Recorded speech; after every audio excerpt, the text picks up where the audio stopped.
Em primeiro lugar, eu gostaria de agradecer mais uma vez o professor Alberto Garay, dizer que para mim é uma enorme satisfação poder contar com a sua presença aqui no CEAPRO, nesse encontro que nós temos feito mensalmente com debates internacionais e procurando sempre fazer essa troca de ideias, de percepções, experiências, de uma maneira rica e profunda. Então, eu gostaria de agradecer ao professor Alberto Garay, que prontamente aceitou o convite, nesse período que nós sabemos que é complicado para todos nós, né, de enfrentar essa quarentena, às vezes até com dificuldades de motivação e de energia para cumprir aí as nossas tarefas. Queria dizer que o professor Garay é uma pessoa que eu tenho uma extrema admiração profissional e pessoal, um professor que eu vim a conhecer pessoalmente há 5 anos atrás. Eu já o admirava muito pelo livro que me foi e me é muito útil, o livro sobre a doutrina do precedente na Suprema Corte, que é um livro escrito sobre a Corte Suprema da Argentina. É um professor da Universidade de San Andrés, professor convidado de diversas instituições internacionais e que para a gente é sempre um prazer. E depois que eu o conheci pessoalmente, eu passei a admirá-lo pessoalmente pela pessoa maravilhosa que é. Então, professor Garay, agradeço mais uma vez a aceitação do convite, a oportunidade de vir aqui debater conosco esse importante tema que é o papel da Suprema Corte. Muito obrigado mais uma vez. E a palavra está com você. Gracias, Rodrigo. Muchas gracias por tus palabras y muchas gracias por tu amistad, fundamentalmente. El propósito de esta conversación de hoy es contarles lo más descriptivamente posible cómo funciona la justicia en Argentina, cómo funciona la justicia federal, cómo funcionan las justicias provinciales y cómo se relaciona esto con la independencia del Poder Judicial y con los precedentes de los tribunales. Argentina es un país, como Brasil es un país federal, que adopta el sistema federal de gobierno, con lo cual uno va a tener y encuentra en estos países una rama federal de jueces y después tantos jueces como provincias existen, ¿no? En Argentina son 23 provincias, entonces hay 23 poderes judiciales provinciales. La ciudad de Buenos Aires, que tiene autonomía como si fuera una provincia, con lo cual tiene su propio Poder Judicial, y el Poder Judicial Federal con la Corte Suprema de la Nación a la cabeza. Corte Suprema, Cámaras Federales de Apelaciones, Juzgados Federales de Primera Instancia. La Argentina tiene un dato que lo hemos hablado con Rodrigo varias veces, un dato original, si se quiere, en materia de federalismo, que combina federalismo con unitarismo. Históricamente en la Argentina fueron las dos facciones políticas que peleaban en el siglo XIX, los unitarios por un lado y los federales por el otro. Los federales se inspiraban mucho en Estados Unidos, los unitarios se inspiraban mucho en la tradición española. La Argentina, con la tradición española, había sido un país gobernado de manera unitaria. Había un poder que gobernaba todas las provincias del Río de la Plata, que así se llamaba. Cuando se organiza el país, se organiza con un sistema federal a la norteamericana con una variante. ¿Cuál es? La variante es que el Congreso Federal sanciona los códigos civil, comercial, penal, de minería y del trabajo. Con lo cual hay un solo código para todo el país, de cada materia.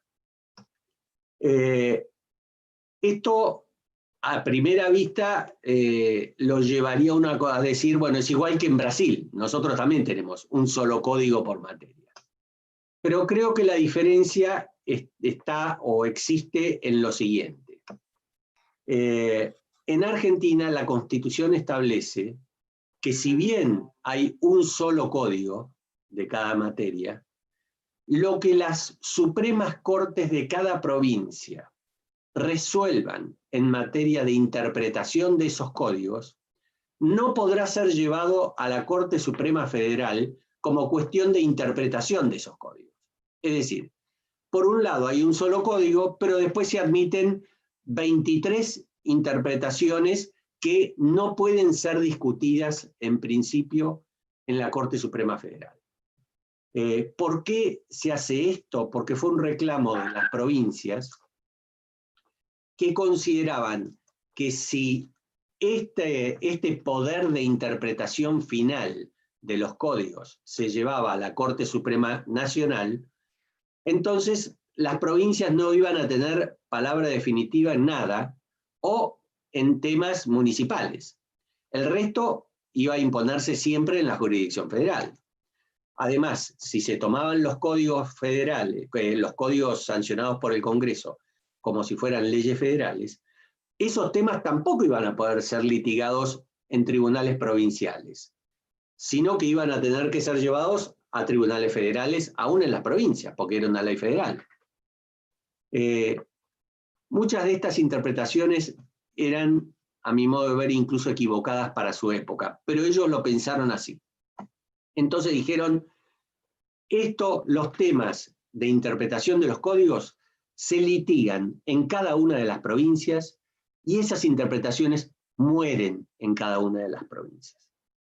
Con los años, la Corte creó una posibilidad de llevar cuestiones de interpretación de los códigos a la Corte Suprema, cuando la interpretación era muy disparatada, cuando era muy arbitraria, cuando le habían hecho decir al código algo que el código no decía, en definitiva.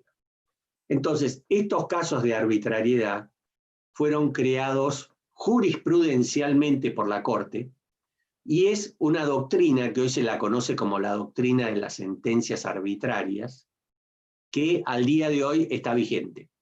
Es decir, hay casos de interpretación de los códigos que pueden llegar a ser interpretados por la Corte Suprema Nacional si estamos en casos de sentencias arbitrarias.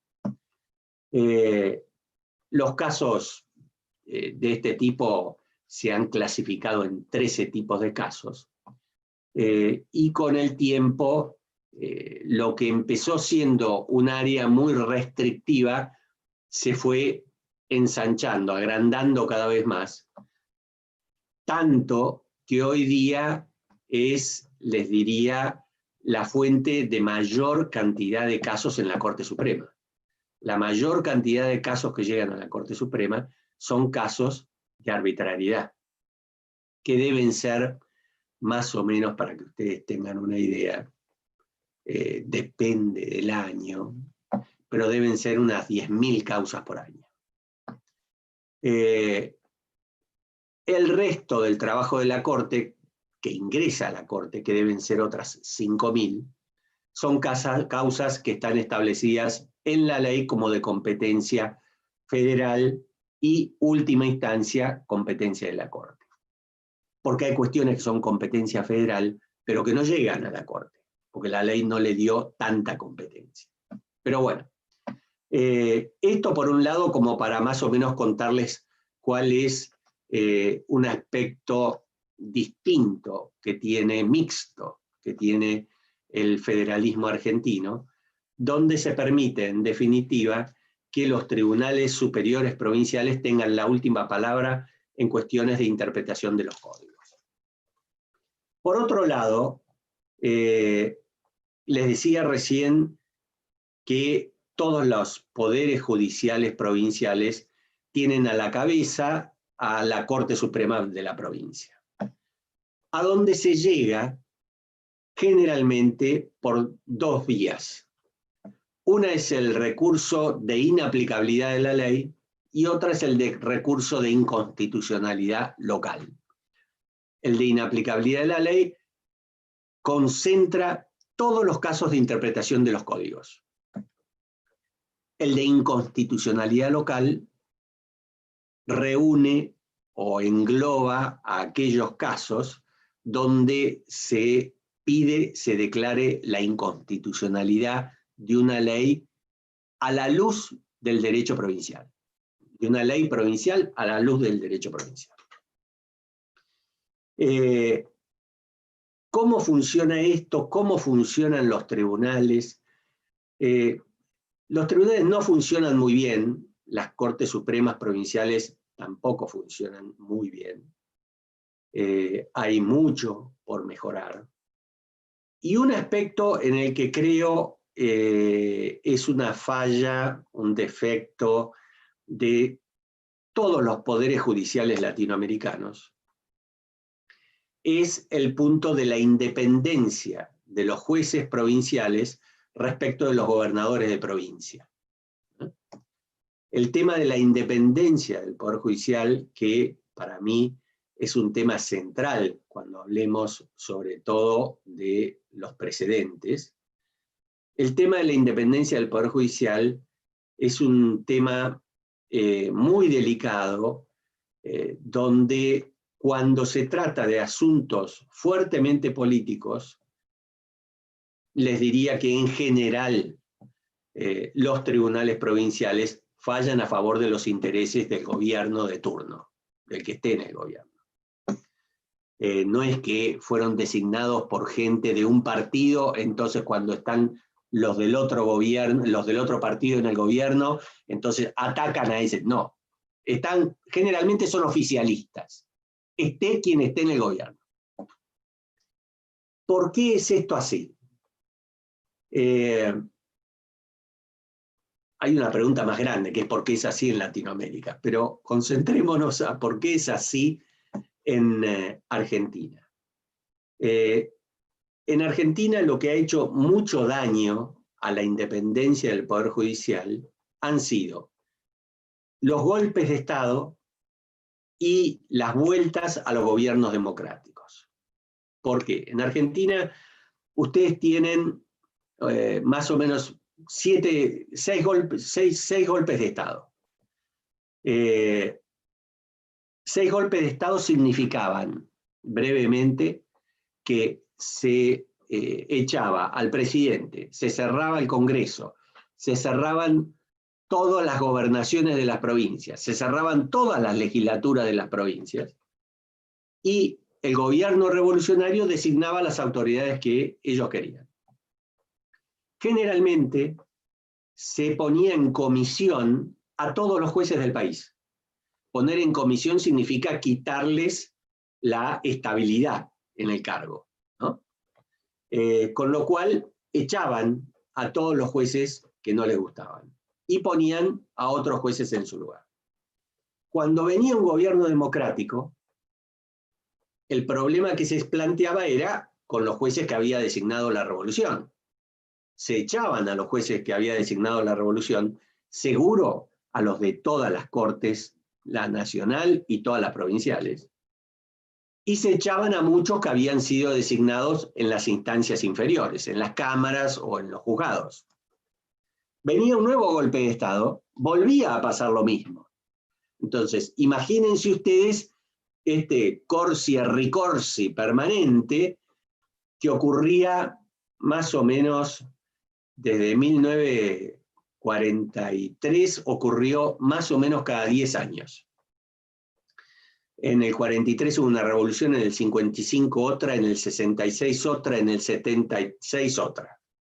Y hubo parejas vueltas a los gobiernos democráticos. En el 57 nuevo gobierno, en el 73 nuevo gobierno, en el 46 nuevo gobierno.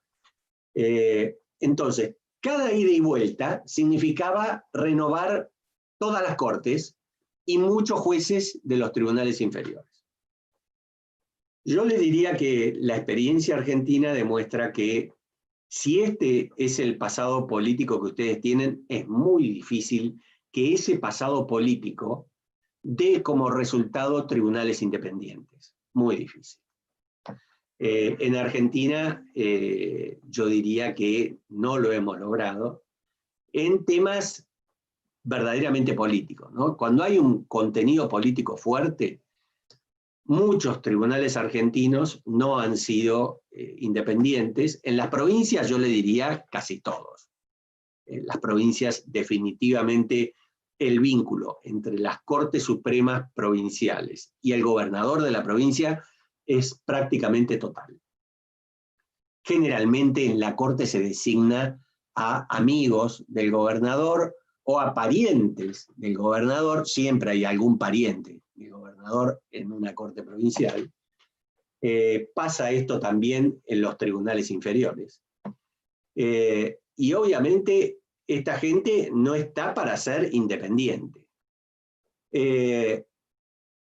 En la Corte Suprema Nacional, yo les diría que ha pasado lo mismo del 55, del 46 para acá siempre. Perón en el 46 es el primer gobierno que con la excusa, Perón sanciona a la Corte preexistente, la Corte Suprema que existía cuando él llega al poder, porque dice que habían tolerado 2 golpes militares anteriores, de 1930 y de 1943, lo cual es cierto. Pero lo que pasa es que en el golpe militar del 43 estaba él como militar y golpista.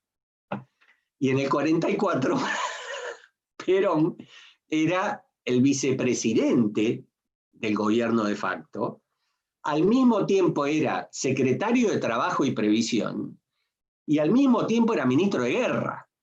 Entonces, obviamente que Perón y los peronistas se asombraran y horrorizaran por lo que había hecho la Corte anteriormente con los gobiernos de facto, era de un cinismo y de una necedad gigantesca, ¿no? Bueno, entonces Perón llega y dice, qué barbaridad lo que han hecho estos jueces, vamos a hacerle juicio político. Le hacen juicio político, obviamente echan a los jueces de la Corte, y acá es, si se quiere, donde él comete el primer, entre comillas, error constitucional, porque nombra a jueces todos de su misma ideología.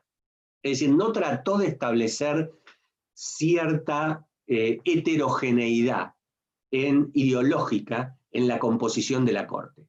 Todos tenían que ser peronistas, y así hizo. Obviamente, a partir de allí, cada nuevo gobierno, revolucionario o no revolucionario, quería tener su propia Corte. Entonces, cada nuevo gobierno que venía echaba al anterior. Si era una revolución, porque era una revolución. Y si era un gobierno democrático, porque los que había los había designado la revolución. Entonces, estábamos así todo el tiempo. Esto cambia con Alfonsín en 1983, que remueve a los jueces de la Corte que había designado la revolución anterior, y designa a 5 jueces, 5 es el número máximo de jueces de la Corte, que ideológicamente representaban a distintos partidos y a distintas corrientes de pensamiento. Inclusive le ofrece la presidencia de la Corte a quien había competido con él en el partido rival, que era el peronista, en las elecciones. Y por supuesto, el rival no quiso aceptar, lo tomó como si fuera una cosa menor que le estaban ofreciendo. Y designó a otro peronista en su lugar. Cuando viene Menem, 5 años y medio después, 6 años después, Menem dice, bueno, yo también quiero mi Corte. Pero Menem no veía que era un gobierno democrático que sucedía a otro gobierno democrático. No había habido revolución en el medio. Él tenía que tolerar lo que estaban. Entonces dijo, bueno, voy a ampliar la Corte. La amplió a 9. Y como ya había una vacante en la Corte, nombra a 5. A 5 ideológicamente afines a él.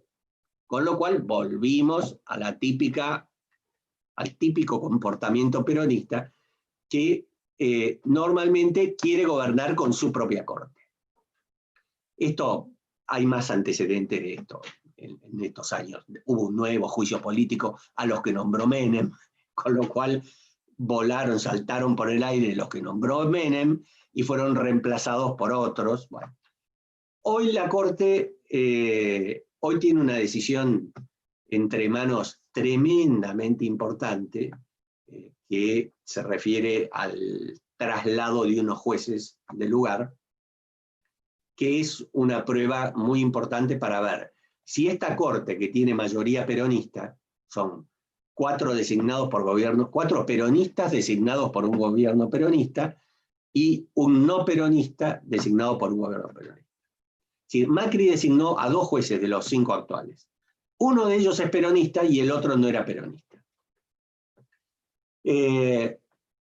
Ustedes dirán qué demócrata o qué republicano, qué amplio Macri. En realidad no le quedaba más remedio, porque no tenía mayoría en el Senado como para poder imponer con su gente los dos cargos que tenía que cubrir. Pero lo cierto es que repartió uno y uno. Y hoy la Corte tiene 4 peronistas y un no peronista.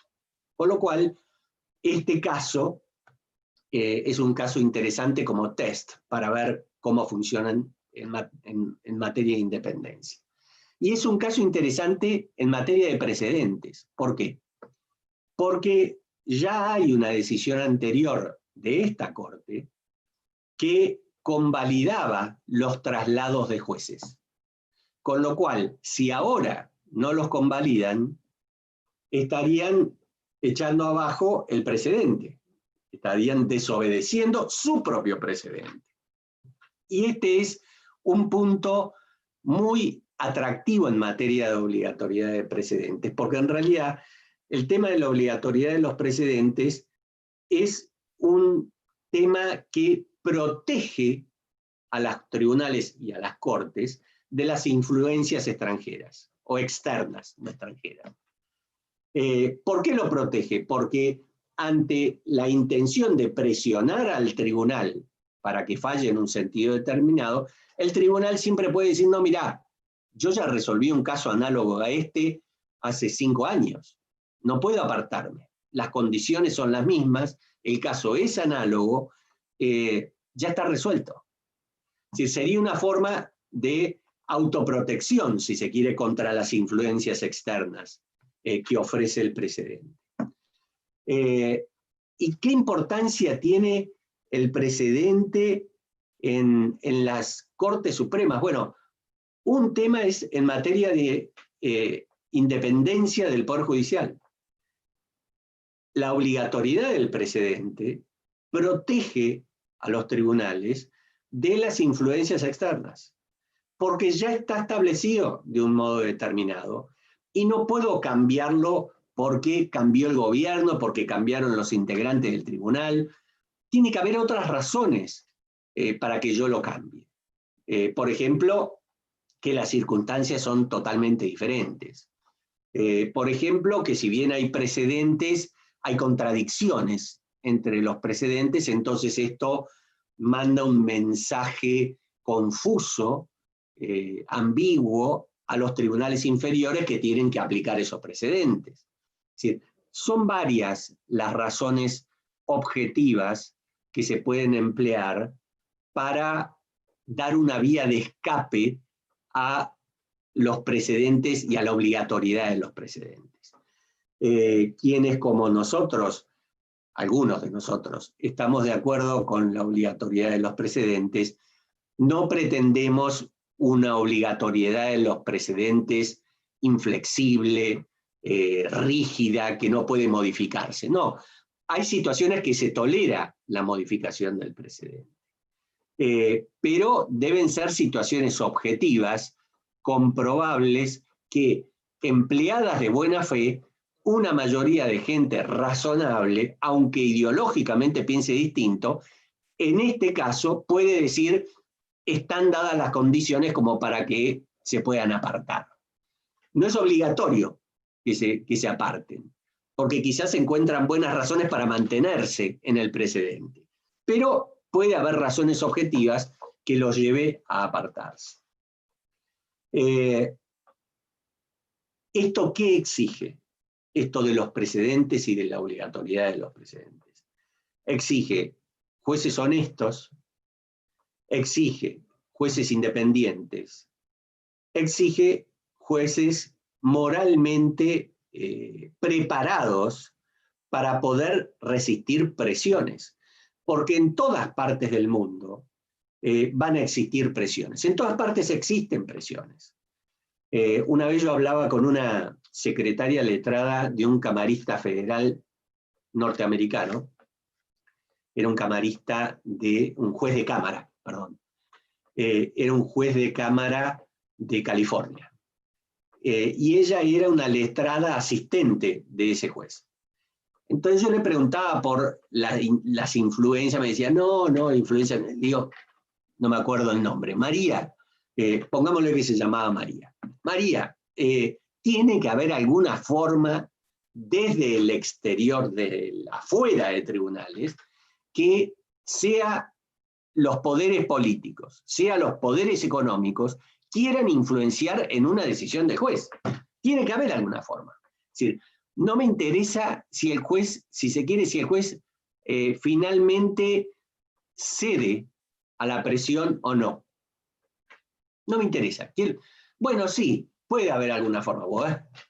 Pues estuve casi todo el almuerzo para que me dijera esto. Me dice, sí, ¿cómo es? Me dice, bueno, en una reunión por ahí, un compañero tuyo de facultad que ejerce la profesión de manera independiente puede aprovechar el encontrarte allí para hablarte de un tema. Ahora, fíjense en realidad que es en algún modo sutil, si se quiere. Hay que encontrar a una persona que conozca a esta que es asistente del juez. Cuesta. En Estados Unidos cuesta.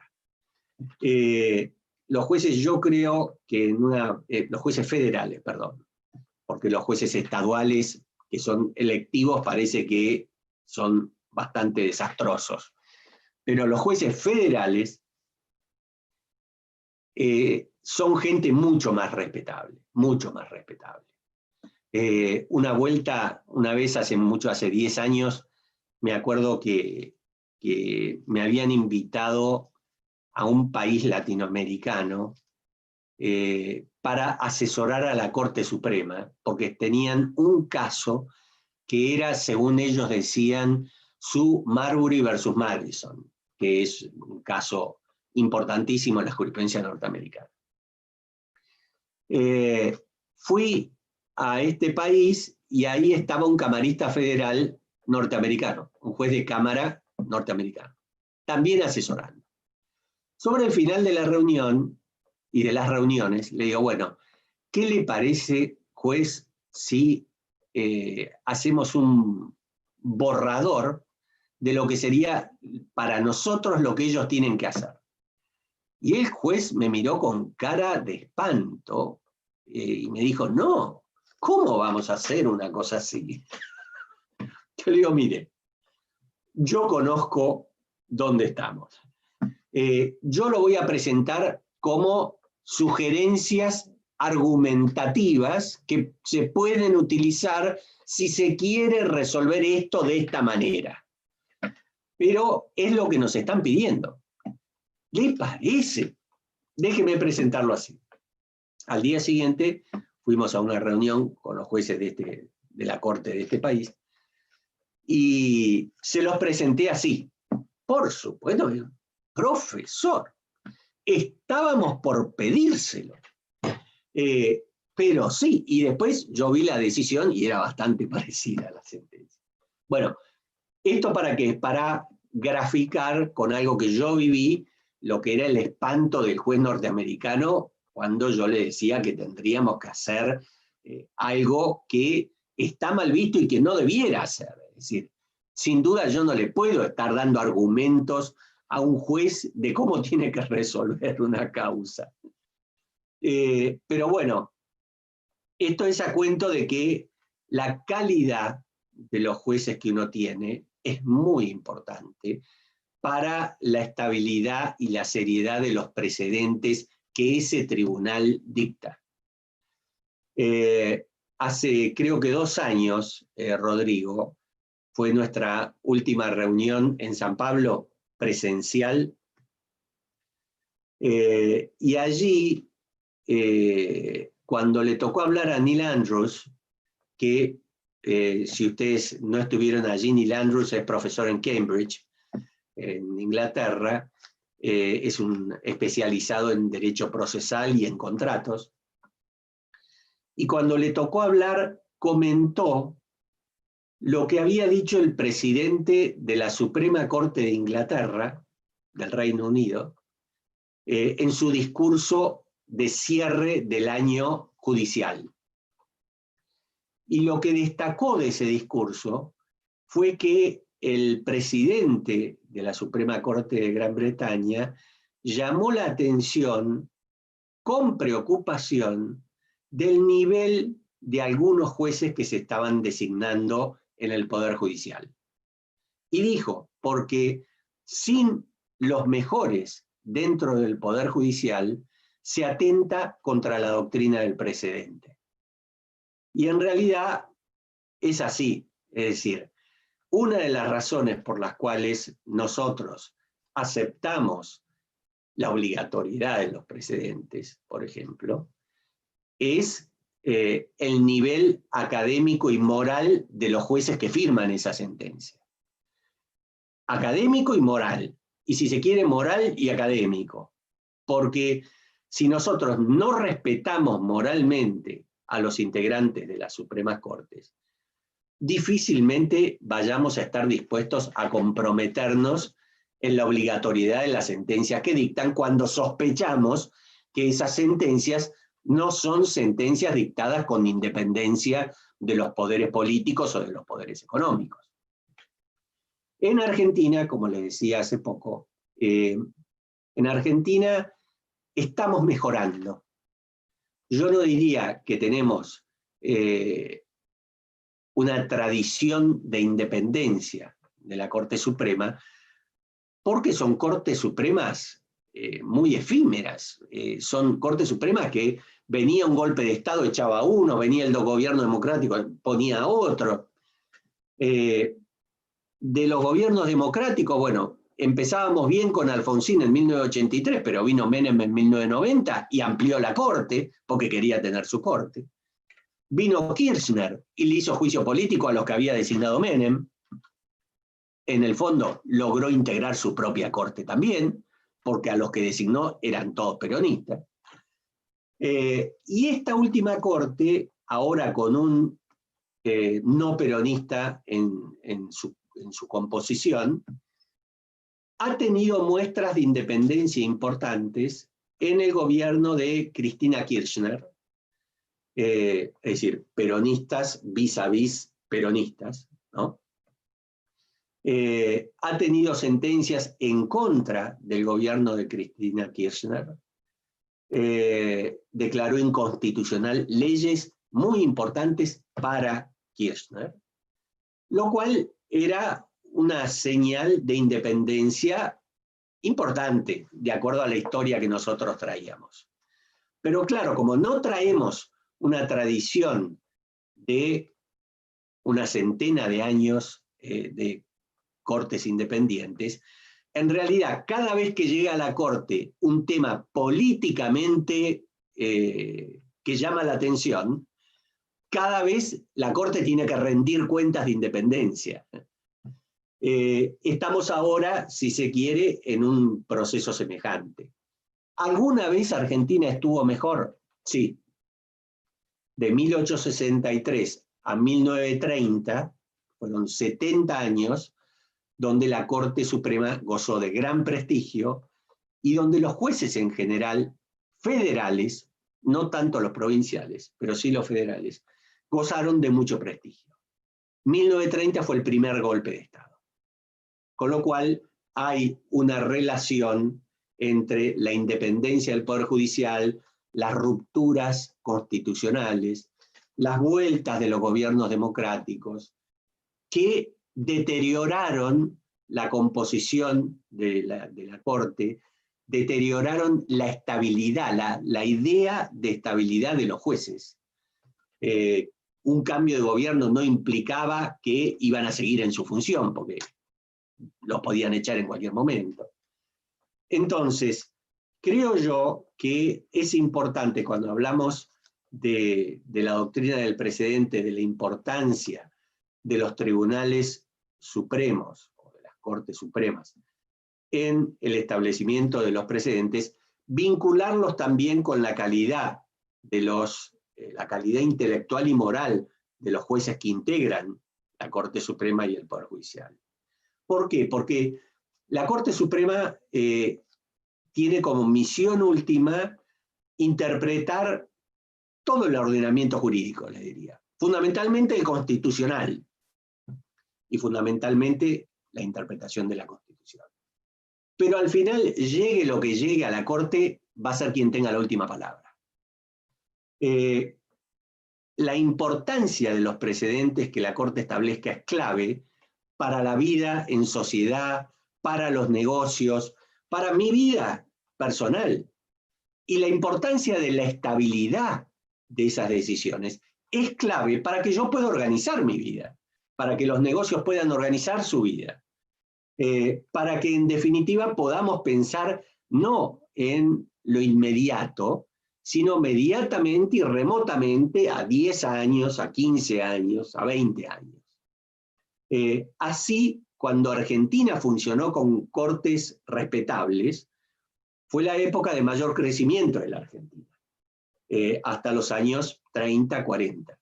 Cuando la Argentina empezó a caer en su calidad institucional, fueron los peores años de la Argentina, y ustedes ven las estadísticas económicas de la Argentina de 1945 hasta ahora, y todas son descendentes. Todas tienen algún pico así, en algún gobierno, algún año, 2 años, 3 años, y después retoma la caída.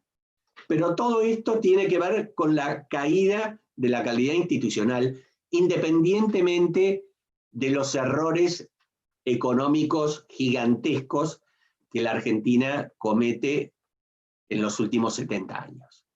Bueno, quedo abierto a las preguntas de ustedes. No quiero extenderme demasiado, porque yo soy abogado y puedo llegar a hablar 2 horas tranquilo, pero no los quiero saturar ni cansar hablando tanto. Así que les agradezco mucho la oportunidad de estar con todos ustedes de nuevo. Y Rodrigo, para lo que quieras, estoy a disposición. Muchas gracias. Muitíssimo obrigado, professor Garay, pela exposição brilhante e provocante também, porque são muitos temas interessantes e, em certa medida, muito próximos à realidade que a gente vive aqui no Brasil, porque há discussões muito similares, como essa questão dos juízes, a independência dos juízes. Aqui também no último período ditatorial, alguns juízes, né, alguns ministros da Suprema Corte foram cassados para aumentarem o número, inclusive, de ministros da Suprema Corte, para ter um domínio ideológico da Corte. Então, a gente verifica esse ato de ataque ao Poder Judiciário, que compromete a independência do Poder Judiciário, como uma forma, um modus operandi aí de sobrevivência desses regimes ditatoriais, né?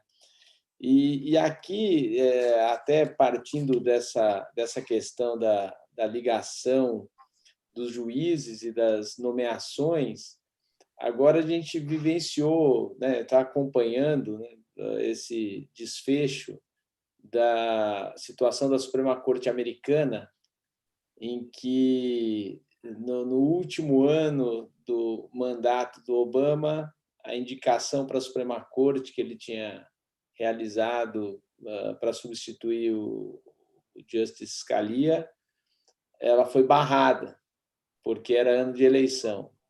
E aí agora o Senado aprova, acho que talvez em um mês ou menos, o nome de uma nova Justice para o lugar da Justice Ginsburg. E a gente verifica uma tentativa de controle ideológico do tribunal. E, então é curioso porque, para nós, a gente fica sempre pensando nos nossos problemas latino-americanos e que nós temos dificuldades com o poder e a interferência do poder executivo, mas a gente verifica que em países com uma democracia consolidada e estruturados também acontecem esses ataques, né? Eu não sei como que... E outra coisa, o que eu acho, daí é o motivo da pergunta, é que os democratas, ou não sei se é boato ou se é um dado verdadeiro, mas há um rumor de que os democratas aumentariam o número de juízes da Suprema Corte em retaliação a essa nomeação. Como que o senhor vê essa questão da Suprema Corte americana comparativamente aí com a nossa experiência? Sí, bueno, a la jueza Barnett ayer ya la aprobaron. Sim, foi ontem ou segunda-feira. Ayer o anteayer, sí. Bueno, yo creo que institucionalmente, en lo que se refiere a la Corte Suprema, los Estados Unidos están volviendo a vivir lo que vivieron después de la Guerra Civil. Ahí también, para lograr mayorías en la Corte, aumentaban el número o lo reducían, nombraban a gente amiga, pero bueno, eso ocurría a fines del siglo XIX. Estar viendo ahora esto, más o menos en un cuarto del siglo XXI, no solo preocupa, en un sentido duele también, pero es un proceso, yo diría, que se inició probablemente hacia mediados de los años 70, y a partir de los 70 se prolongó hasta el día de hoy, tratando de gobernar ideológicamente a la Corte. Lo había intentado, es cierto, Franklin Delano Roosevelt en el 37, pero fracasó. Oi, alô? Fracasó, porque su propio partido, los demócratas, en el Senado no aprobaron el proyecto de ley que él había enviado para ponerle a cada juez dos jueces sustitutos al lado y la vacante llenarla de un modo determinado. El proyecto era una bomba atómica prácticamente. Y su propio partido se lo rechazó. Igual la Corte norteamericana ya había cambiado el rumbo de su jurisprudencia 3 años antes, en 1934, porque uno de los jueces, Roberts, ya había girado ideológicamente hacia aprobar algunas leyes del New Deal famoso. También es cierto que esa mayoría que existía en la Corte norteamericana en ese momento también imponía una ideología, ¿verdad? Que era lo que le criticaba Holmes en sus disidencias y después Cardoso. Estaban imponiendo una ideología que no salía estrictamente de la Constitución. Y lo que vive hoy Estados Unidos, para mí, en un sentido latinoamericano, bueno, es un alivio. Ya no me van a poder mirar más con cara de espanto, de horror, y decir, oh, qué horror las cosas que pasan en Latinoamérica. Es más, ellos sienten vergüenza, muchos de ellos sienten hoy vergüenza de lo que están haciendo Trump y toda su gente. Así que en una parte mía, en una parte muy fea mía, realmente los estoy disfrutando un poco porque están tomando la medicina que en mi país estamos tomando hace como 50 años.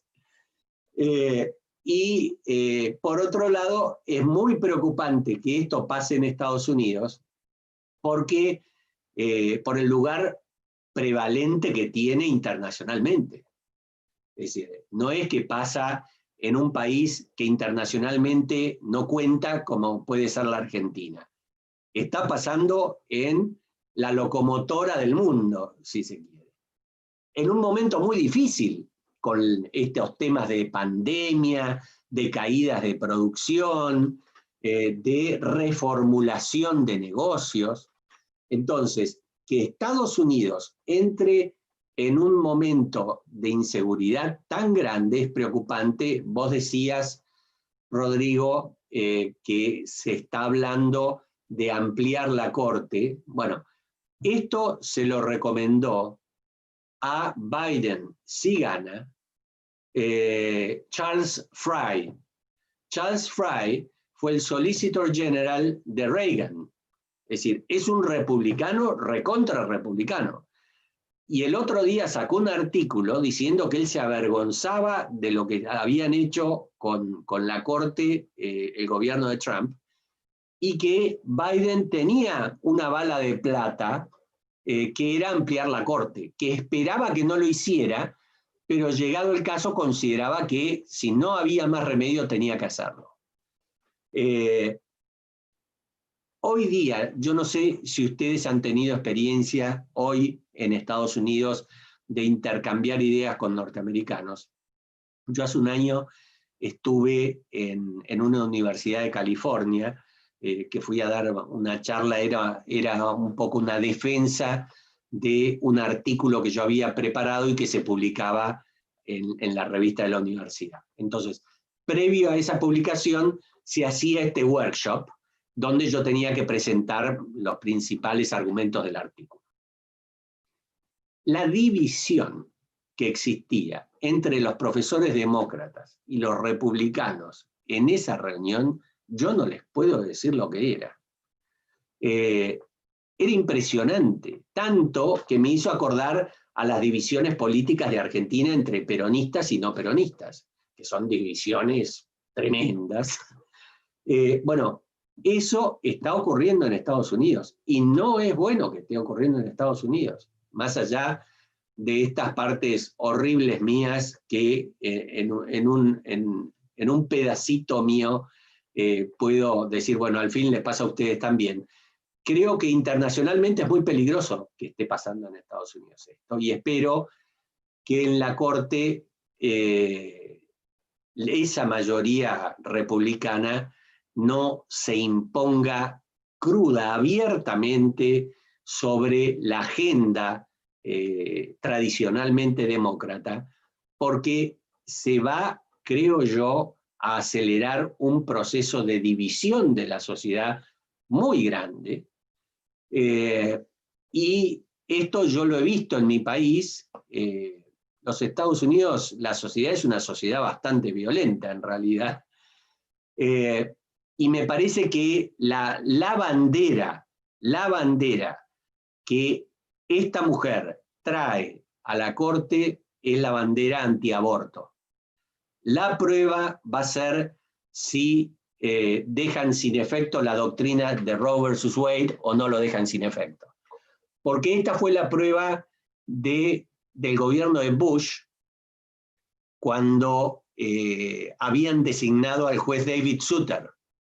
Souter era un conservador, un tipo que vivía en el medio del bosque en Massachusetts, trabajaba mucho desde su casa y cada tanto iba a su tribunal, y lo sacaron así del bosque y lo pusieron en la Corte Suprema, un tipo muy preparado.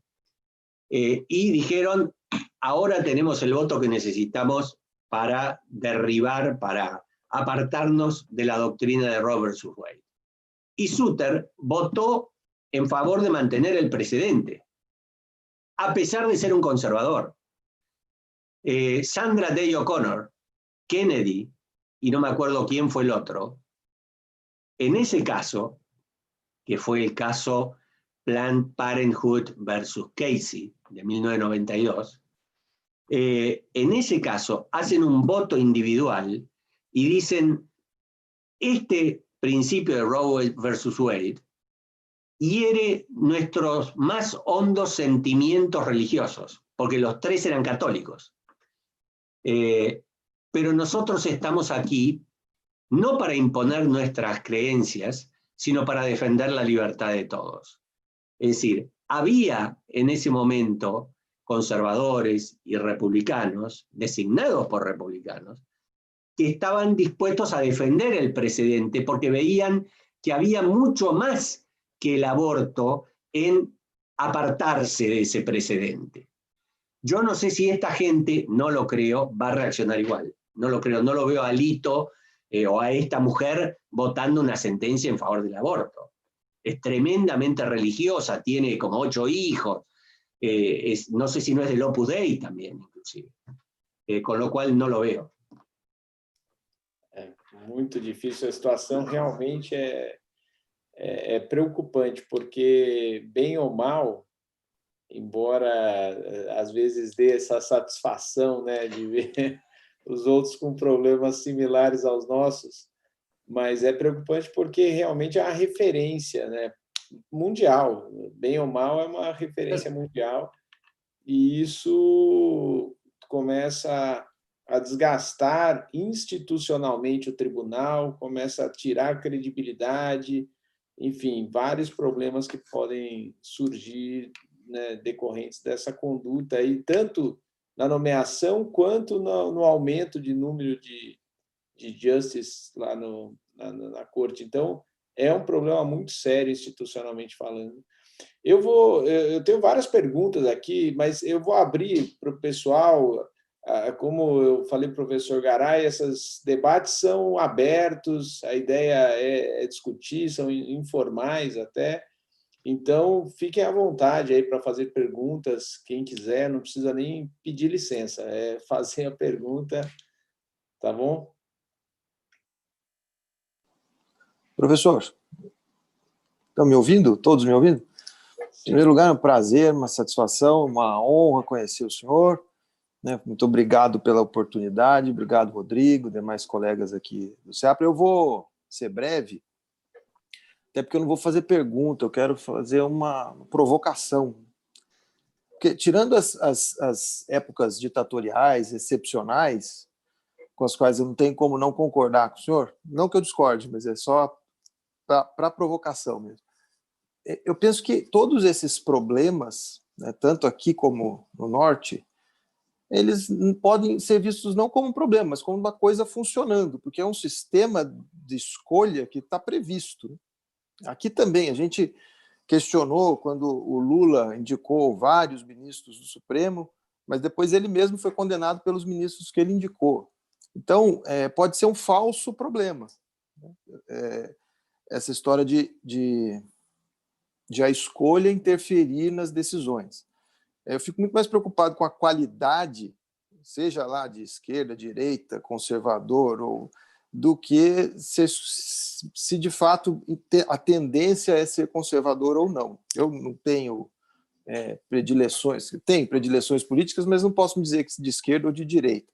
Então, minha ponderação aqui é mais a respeito de saber se de fato...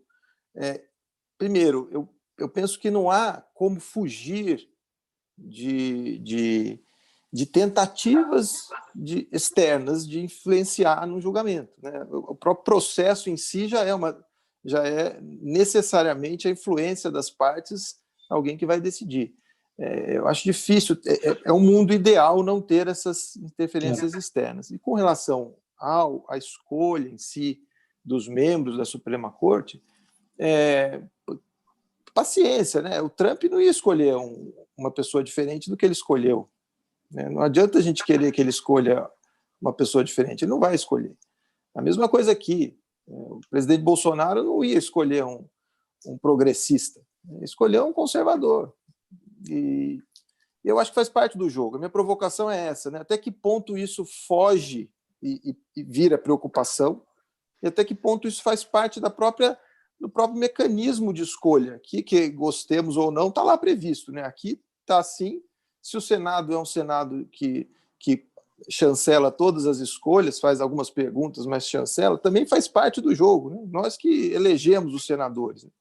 Eu sou muito cético com essa questão de dizer que o judiciário tem que interferir, por exemplo, em políticas públicas. Acho que tem muita relação entre essas duas coisas, né? Eu acho que quem tem que decidir política pública são os eleitos, né? Se a gente escolheu mal, paciência, vamos aprender a escolher direito, né? Então, eu acho que tem muito a ver com a origem, com o que a gente está debatendo aqui, que é a forma de ingresso nessas cortes supremas. Posso ter falado besteira, por isso que eu conto com a ajuda do senhor. Muito obrigado. Obrigado, Rodrigo. Muchas gracias. Si es parte del sistema, tendrían que legislarlo como si fuera parte del sistema. Pero la idea de nuestro sistema es que el Poder Judicial sea independiente, no que sea dependiente. Si no, podemos hacer como en Guatemala. En Guatemala, los jueces de la Corte Suprema se los designa por el mismo plazo del presidente. Entonces, cada presidente nombra a sus jueces de la Corte Suprema. Para mí, honestamente, es un disparate, pero bueno, es el sistema. Ellos tienen ese sistema y lo aceptan así. Para mí la idea es que los jueces sean independientes. Hubo una época en Argentina en que los jueces fueron independientes. Esto no quiere decir que no tengan su ideología, que no tengan sus preferencias. Sí quiere decir que no impongan su ideología en la Constitución como si estuviera en la Constitución, cuando tienen que resolver un problema constitucional. Tiene que ser gente, por eso yo decía que tiene que ser gente moralmente muy especial, porque tienen que poder resistir las influencias que van a existir, obviamente van a existir, y tienen que tener en cuenta que cuando deciden, por ejemplo, una cuestión constitucional, van a tener que decidir todas las cuestiones constitucionales análogas de la misma manera. No, hoy porque me gusta más este. Queda. Y van a tener que decidirlo de forma tal que quien no piensa como ellos lo acepte como una decisión honesta. Una vez leí una autora norteamericana un librito que publicó donde decía que cuando los jueces de la Corte Suprema redactan una sentencia, lo deben hacer pensando en los que pierden y no en los que ganan. Porque al que deben convencer es al que pierde.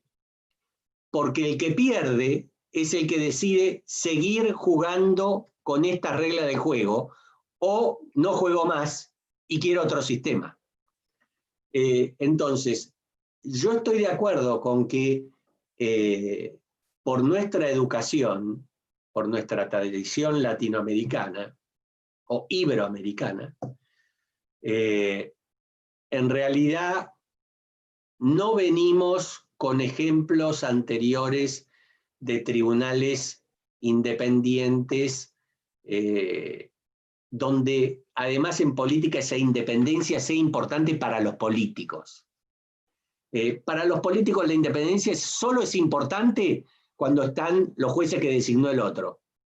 Si no, cuando tienen que designar jueces, tratan de poner los jueces que piensan como ellos. Bueno, ahí arranca el error, si se quiere, ahí empieza el error. Ese es el comienzo del error. Y lo estamos viendo en Estados Unidos. Es decir, fíjense ustedes, el problema que genera en Estados Unidos esa forma de pensar y los problemas que va a generar. Bueno, nosotros como vivimos en esto, quizás no nos damos cuenta de lo que significa la estabilidad que no tenemos, la estabilidad política que no tenemos, la seriedad en lo que es designar a jueces que no tenemos. En Estados Unidos, que lo están perdiendo, es un escándalo. Los tipos están como locos por todos los canales de televisión, por los diarios, es decir, están tremendamente preocupados. Nosotros, como lo hemos venido haciendo, como decís vos, como si fuera nuestro sistema, es lo de siempre. Bueno, lo importante es cambiarlo de modo tal que si yo me enfrento a un juez que designaste vos cuando vos estabas en el gobierno, yo no piense que él va a fallar necesariamente en contra mía por nuestras diferencias ideológicas. Es decir, fallar conforme a derecho. Es cierto que hay ambigüedades, hay vaguedades, todo eso estamos totalmente de acuerdo. Son las reglas de juego. Si se va a escapar por las ambigüedades, por las vaguedades, y si es cierto que esas ambigüedades y esas vaguedades existen en el caso, me tocará perder, son las reglas de juego. Pero siempre tiene que haber límites, porque si no, no tiene sentido hablar de constitución, no tiene sentido hablar de independencia. La constitución impone límites, es básicamente límites. Y yo sé que esta forma de ver la constitución es, si se quiere, antigua, porque hoy el neoconstitucionalismo europeo, que influye mucho en Latinoamérica, propone jueces creativos y que ocupen en parte la posición de los legisladores, y que si los legisladores no lo hacen, ellos lo pueden hacer. Bueno, para mí toda esa forma de ver el derecho es un disparate, porque significa darle a un señor un poder que mi Constitución no le da. Ese poder se lo da a los legisladores, si se quiere. Se lo da una convención constituyente para reformar la Constitución. Pero no se lo da a los jueces. Yo prefiero jueces con una competencia más acotada, más jurídica y menos política. ¿Eh? E aqui, complementando até a resposta do professor Garay, há um problema sério nessa história americana, porque o Senado agiu de duas formas diferentes em relação a nomeações feitas por presidentes de partidos diferentes. Se a gente disser, bom, mas o Senado pode não votar o nome, então a gente vai dizer, bom, o Senado também pode, por qualquer razão, independentemente do motivo, criar um impeachment de um ministro de uma Suprema Corte, ou, enfim, outras providências que, apesar de ter a maioria, não podem ser tomadas se não for exatamente o caso, né? Então, aqui, ao recusar um procedimento para um ministro nomeado por um presidente democrata, ele, a rigor, deveria adotar o mesmo procedimento para um ministro nomeado por um presidente republicano. Então, a hora que a gente tem a distinção a partir da ideologia, se for desse eu voto, se for do outro eu não voto, aí a gente não tem Estado de Direito, tem Estado dos homens, você julga conforme quiser, faz o que quiser, mas o Estado de Direito é essa despersonalização. A regra vale para todo mundo, independentemente de partido, religião, origem, a regra tem que ser aplicada. Então, esse é que é o problema.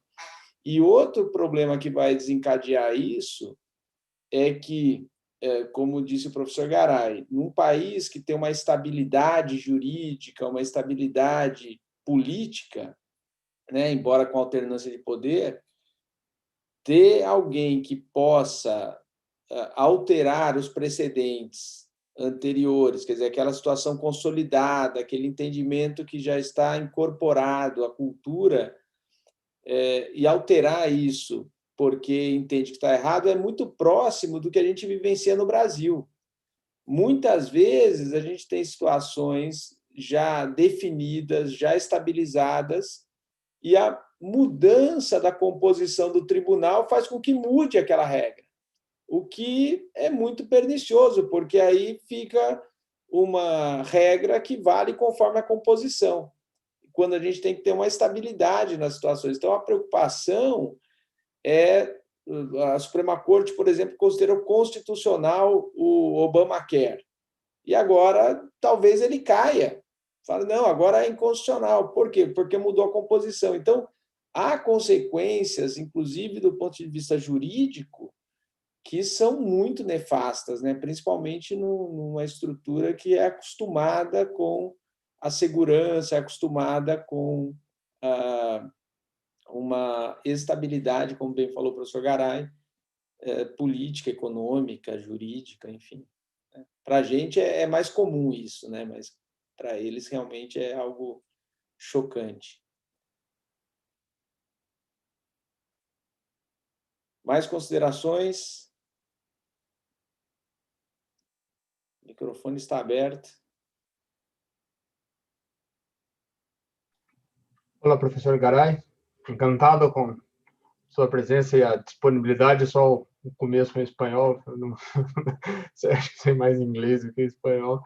Eu acabei perdendo um pouco do começo, mas a sua observação aqui em relação ao comentário do César, que me parece a questão da independência, acho que faz parte do jogo, etc. e tal, mas não necessariamente o sistema não possa ser melhorado e que se busque algo neutro, pelo menos no processo de indicação, né? É como o senhor bem pontuou, aí acabou me pegando. O César, o discurso acabou convencendo, faz parte, e tem variações de vários governos, e acaba tendo essa composição. Ah, mas ele indicou uma, são 11. Falo pela Suprema Corte Brasileira, e que poderia, eventualmente, esse um... Ah, mas ele indicou um, então tem 10, está anulado. Mas esse processo de indicação poderia ser, me parece, caminhar para algo neutro, no sentido de processo de indicação, ainda que a pessoa carregue consigo essa base ideológica que, evidentemente, cada um está exposto a um e tem uma formação diferente. Isso acho que é invariavelmente presente em cada um dos juízes. E acho que o Rodrigo também, completando, né, nem tem uma indagação do papel, e a gente acompanhou aqui um pouco atentamente, que mexeu com aspectos sociais, que é a possibilidade de prisão após a decisão em segunda instância. Então, a alteração na corte a cada momento, teve até um acidente aéreo com um dos membros da corte que faleceu, e aí agora com quem vai distribuir, com quem vai cair a mudança. Não tem o que eu acho que é absolutamente essencial em termos de precedentes de cortes superiores, que é a estabilidade e previsibilidade, como o senhor bem colocou, o que eu vou fazer da minha vida? Aí você olha para os precedentes e fala assim, posso comportar dessa forma. Então, acho que é um pouco por aí. Mas obrigado novamente por contribuir aqui com a nossa pequena instituição. Sei que o senhor tem sempre prestigiado os pedidos do Barioni para comparecer tanto nos seminários de precedentes. Eu tive a oportunidade de acompanhar o senhor lá. E, novamente, aqui, acho que a tecnologia, eu gosto de pensar que são os aspectos bons da pandemia, que é encurtar as distâncias. Nós estamos falando com o senhor aí e desfrutando da sua companhia, ainda que de modo virtual, mas não menos desejando o encontro pessoal daqui a pouco, para a gente poder trocar ideias. Muito obrigado. Muchas gracias. Muchas gracias, Cristian. Muchas gracias. Una cosa más, o dos. Si nosotros consentimos la idea de que las Supremas Cortes y los tribunales no sean independientes, nosotros estamos atentando contra nuestra propia profesión. Porque en realidad, la gente que llegue a la Corte va a necesitar una persona con influencia política, no va a necesitar un buen abogado. ¿Ok? nuestro trabajo no va a ser necesario. Van a necesitar a un tipo con peso político y con ideología afín a esa composición de la Corte Suprema para llevar el asunto que lleve. Y el resultado más o menos ya se va a conocer de antemano. Entonces, si esto fuera así, ¿cuánto puede sobrevivir un sistema así en paz? ¿Cuánto se puede tolerar? ¿Hasta cuánto hay que llegar para tolerar tanto deterioro? Porque yo coincido con que no soy partidario del precedente de 2000 años, precedente sin cambios, para nada. Yo creo que tiene que haber una posibilidad civilizada, seria, para poder abandonar una línea jurisprudencial por una nueva. Entiendo las ambigüedades y las vaguedades que existen en el derecho. Es más, yo me he educado con filósofos del lenguaje que explotan precisamente ese tipo de problemas. Entonces, yo sé que existen esas cuestiones. Pero eso hace a las reglas del juego, si se quiere. Donde nos escapamos de esas reglas del juego, enseguida se nota. Por mi experiencia, yo me acuerdo una vez, hace más de 20 años, estaba de visita en Nueva York y fui de visita a Columbia, que es la universidad donde yo había estudiado, donde estudió también Rodrigo. Entonces, el director del departamento de graduados me pidió si no podía dar una clase para los alumnos que estaban en el máster, ¿no? Entonces le dije, bueno, ¿de qué tema te gusta? Y bueno, puedo hablar de la obligatoriedad de los precedentes frente a los sistemas de no obligatoriedad de los precedentes, como los continentales europeos o los latinos. Bueno, ok. Para ejemplificar los defectos que tiene para mí la no obligatoriedad de los precedentes, puse el caso argentino y mostré errores que cometía nuestra Corte Suprema. Cuando terminé, se me acercaron 3 brasileros que estaban entre los estudiantes. A los 3 les había gustado mucho la charla, pero los 3 me dijeron: ahora, profesor, hablar así de la Corte de su país realmente. Entonces le digo, sí, yo entiendo que es un poco chocante. Ustedes los brasileros son más nacionalistas que nosotros los argentinos, pero yo no soy embajador de mi país. Yo estoy entre todos ustedes como una persona que ama el derecho y que viene a discutir problemas de derecho. Y me parece un toque de honestidad, si se quiere, empezar por mis cosas que están mal antes de fijarme en las de los demás. Yo necesito ver esto, y esto me lo reforzó un profesor que tuve en Columbia también, que me estaba corrigiendo un paper que yo hacía, y me decía: sea más crítico de la Corte de su país. Yo era, para los niveles argentinos, tremendamente crítico. Bueno, el tipo quería que fuera más crítico. Entonces me dice: mire, yo le voy a decir una cosa. Yo lo conozco mucho a Nino. Nino le decían a Ascalía. El tipo era bastante conservador. Yo lo conozco mucho a Nino. Lo conozco mucho a fulano, que era Rehnquist. Todos jueces de la Corte. Pero usted ha leído artículos míos. ¿Usted vio lo que son mis artículos? Sí. El tipo era un carnicero, era tremendo lo crítico que era contra la sentencia de la Corte. Entonces me dice: bueno, cuando usted escribe, usted no le está escribiendo a sus amigos. Usted escribe a la Corte y a la Constitución. Usted métase esto en la cabeza, porque es lo que a usted lo va a proteger de que después a usted le digan que tiene una agenda ideológica. Su única agenda ideológica es la Constitución y es la ley. No son los integrantes de la Corte, sí es la Corte. Usted escribe para hacerle a su manera un bien a la Corte, no a los integrantes de la Corte. Y la verdad que yo me lo tomé en serio. Tuve la suerte de cruzarme en la vida con tipos que me decían cosas así, que eran ejemplo de eso que decían. No es que me decían a mí que lo hiciera y ellos no lo hacían. No, ellos lo hacían. Y hacerlo tiene un precio en la vida.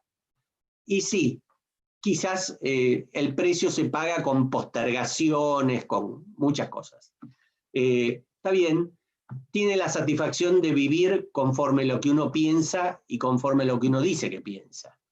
Pero uno trata de defender las ideas en las que cree y trata de ver de qué manera esas ideas pueden hallar un lugar en su realidad política o en la realidad política del mañana. Quizás muchos estamos hablando y escribiendo para otras generaciones. Es bueno tener esta perspectiva también, porque estamos hablando de países, no de personas. Y los países tienen cientos de años, ¿no? Rodrigo? Muito interessante. Muito bom. Professor, fazer uma pergunta aqui, que eu fiquei pensando na exposição, a gente já chegou a conversar sobre isso em outras oportunidades, mas uma das coisas muito interessantes dessa estrutura que existe na Argentina de Suprema Cortes do Estado e a Suprema Corte Federal, e essas Supremas Cortes das províncias julgando códigos federais e tendo autonomia para interpretar o código, que para nós é um problema muito similar, porque um dos grandes problemas da famosa crise do Supremo e depois virou a crise do STJ, que existe aqui desde a década de 40, dos grandes problemas é o fato de tudo ser federal, toda a legislação ser substancialmente federal. Claro, não toda a legislação, mas substancialmente ela é federal, e talvez isso decorra até dos regimes ditatoriais.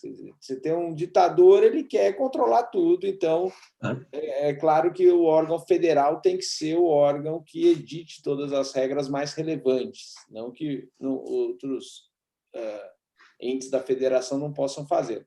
Na Argentina, eu sinto que existe uma autonomia um pouco maior das províncias, elas têm código de processo civil, cada qual o seu, mas um dos pontos muito interessantes é esse da autonomia para interpretar a lei federal, porque com o fato de que os dois principais tribunais aqui, pelo menos em matéria civil e constitucional, eles têm que julgar recursos oriundos de todo o país e geralmente tem questões processuais, que é lei federal, tem questões civis, lei federal, tem questão constitucional, Constituição Federal. Ainda que o Supremo ele tem um filtro, que é a repercussão geral, mal usado, pessimamente usado, o filtro da repercussão geral, mas o STJ, que é o tribunal que discute legislação federal, infraconstitucional, ele não tem esse filtro. E acabam chegando muitos recursos para discutir a legislação federal. Como que funciona na prática, se isso é bem aceito, se isso é bem tolerado, essa ideia das províncias terem uma interpretação autônoma da legislação federal, como se fosse uma legislação estadual, mas foi editada pela lei federal. E complementando, se houver uma legislação federal sobre o mesmo tema, poderia haver uma legislação estadual sobre o mesmo tema da legislação federal para adequar um ou outro ponto? No. Esta última pregunta, la respuesta es no. La legislación federal pasa por encima de toda la demás legislación. Está arriba en la pirámide jurídica de Kelsen, está arriba. Constitución, leyes federales, leyes provinciales.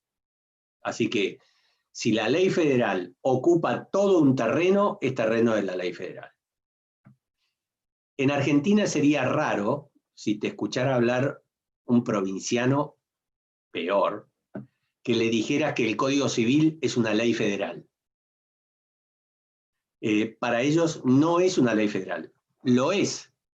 Pero vos decís en Argentina que el Código Civil es una ley federal, todos te van a decir, no, no, es el Código Civil, es una ley nacional. Tú lo vas a mirar y vas a decir, ¿de qué me estás hablando? Es una ley federal porque la sanciona el Congreso. Tan simple como esto, el Congreso Federal. Es atribución del Congreso Federal sancionar eso. Puede ser una discusión de horas, porque las provincias, cuando se redactó la Constitución, hicieron reformar el artículo que se refería a esto para que se separara y se dijera que ellos podían tratar estos temas. La cosa es así. En Argentina, yo creo que por influencia de la ley procesal española, cuando una causa es de un tribunal por razón de la materia, es improrrogable. No puede ir a otro tribunal. Es de ese tribunal. Si es por razón de las personas, por ahí puede litigar en otra provincia, en otro tribunal. Pero si es por la materia, es de ese tribunal. Esta idea, yo creo que viene del derecho procesal español. En el derecho norteamericano no existe esta idea. Entonces, cuando ellos vieron en la Constitución de 1853 que el Congreso dictaba los códigos, como vos decís, dijeron, uy, entonces los códigos son leyes federales.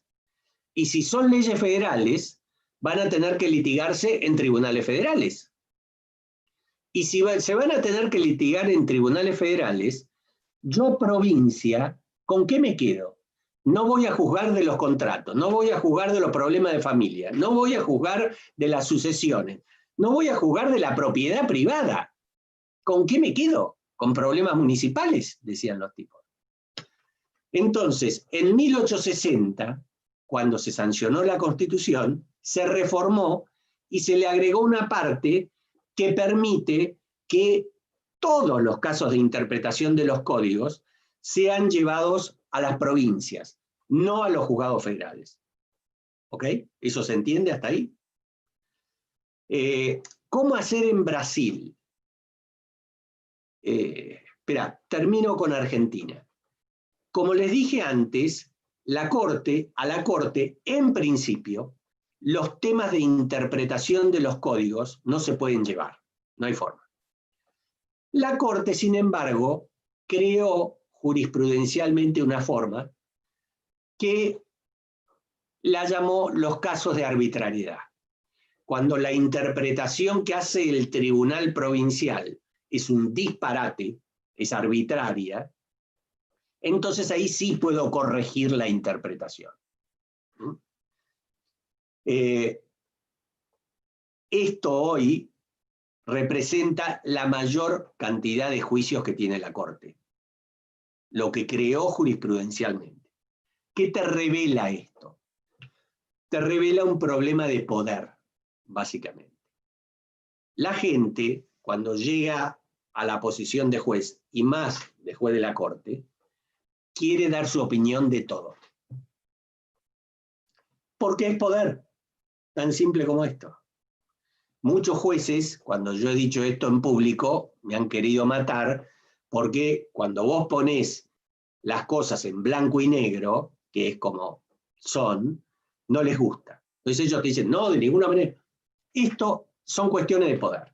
Si la ley te dice que esto no lo podés hacer, pero igual encontrás un huequito para meterte, y en definitiva, huequito es un agujero, ¿no? Un hold, un buco en italiano. Para entrar por ahí. Y resulta que lo que más trabajo vos tenés hoy como Corte Suprema es justamente aquello en lo que no te podés meter.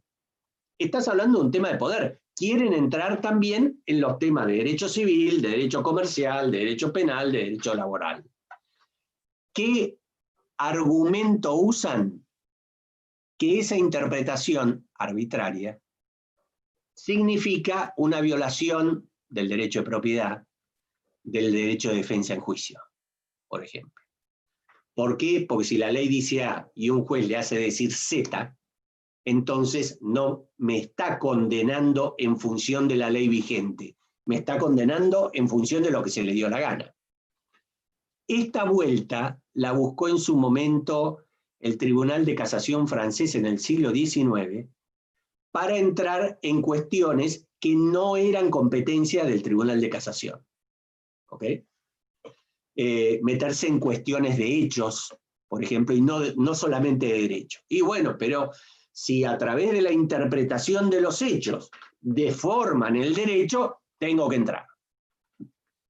En Brasil no me extrañaría que si uno dice, limítense porque miren todo el trabajo que ustedes tienen. Yo me acuerdo haber leído, creo que era por 2005, que tenían una demora de 250.000 causas en la Corte Suprema, ¿puede ser? Más o menos. Sim, sim. Hoje, depois da repercussão geral, tem mais ou menos 100.000 por ano. Bueno, 100.000 por año. Es una locura. Bueno, ¿qué podría hacer Brasil? ¿Qué se me ocurre a mí que podría hacer Brasil? Es una cuestión de interpretación. Ustedes, si vieron algo de constitucional norteamericano, en derecho constitucional norteamericano, se habla mucho del principio de self-restraint o de autocontención. Es un principio que se usa en materia de interpretación constitucional y que dice que el tribunal solo va a declarar inconstitucional una norma que indudablemente es inconstitucional. Si hay alguna duda, bueno, es como lo vio el legislador ha interpretado de esa manera, es una manera posible de interpretar la Constitución, no me meto.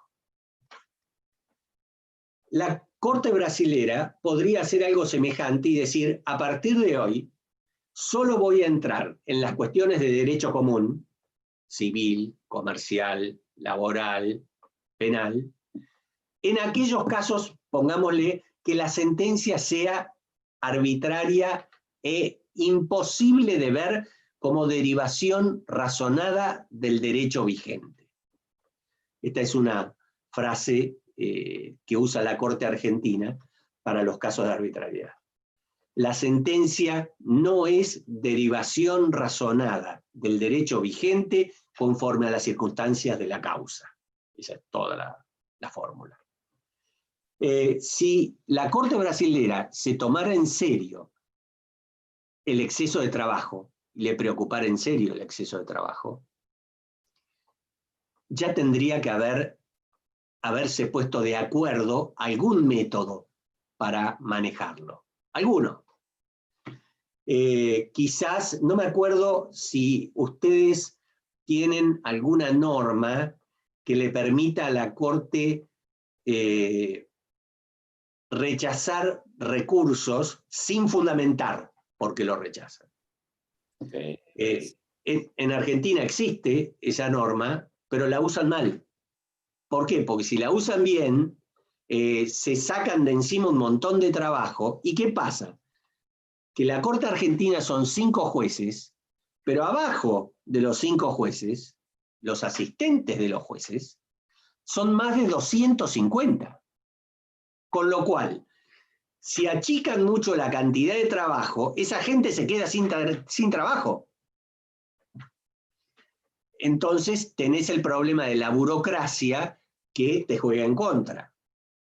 Pero yo creo que si ellos quisieran reducir el trabajo, lo podrían hacer con criterios de este tipo. Miren, a partir de hoy, todo lo que es interpretación de las leyes federales, laborales, civiles, penales, todo eso, no vamos a entrar a menos que la interpretación que se hiciera en la sentencia fuera insostenible, fuera indefendible, no pudiera jamás pensarse de esa manera. Podría ser um recurso. Porque realmente a nossa situação é muito complicada. Esse fenômeno da existência dos assistentes, nós falamos aqui de assessores, existe porque 100 mil recursos na Suprema Corte, sendo que ela poderia limitar o número de casos, é permitida ela, mas usam muito mal mesmo. O Superior Tribunal de Justiça, que é o outro tribunal, ele deve receber por ano uns 300 mil recursos para 33 juízes. Então, são números absurdos. E o que aqui no Brasil acontece um problema sério, que esses tribunais passaram a rechaçar os recursos por requisitos formais que o próprio tribunal cria. Então, ele cria fora da lei para tentar diminuir o número de recursos que eles teriam que apreciar. O que, para a sociedade, é péssimo, para os advogados é um risco enorme, porque pode ser acusado de não ter tomado uma providência, mas essa providência não era exigida na lei, e, de repente, o tribunal passa a exigi-la. Então, realmente é um problema sério, e inclusive do ponto de vista institucional, porque com a reforma que teve no Código de Processo Civil, com a introdução do novo código, o novo código tentou afastar todas essas hipóteses que eles usavam de subterfúgios para não julgar. E aí o que fez o tribunal? Criou outros. Então, aquelas hipóteses, pelo menos, já eram conhecidas, Aí eles criam novas e surpreende as partes, os advogados. Então, é um problema constante, é uma discussão que a gente vivencia muito aqui e, assim, soluções estão sendo pensadas e tentadas para reduzir não só o número de recursos, mas também assegurar que essas Supremas Cortes, a Suprema Corte e o Superior Tribunal de Justiça possam produzir decisões de qualidade, decisões realmente paradigmáticas, que possam ser seguidas pelos outros órgãos em razão da sua argumentação, de todas as informações e qualidade que ela possa deter. Então, realmente é algo muito preocupante hoje para nós esse grande número de recursos que aporta, mas algumas soluções deveriam ser pensadas. Eso que estás diciendo también pasa en Argentina.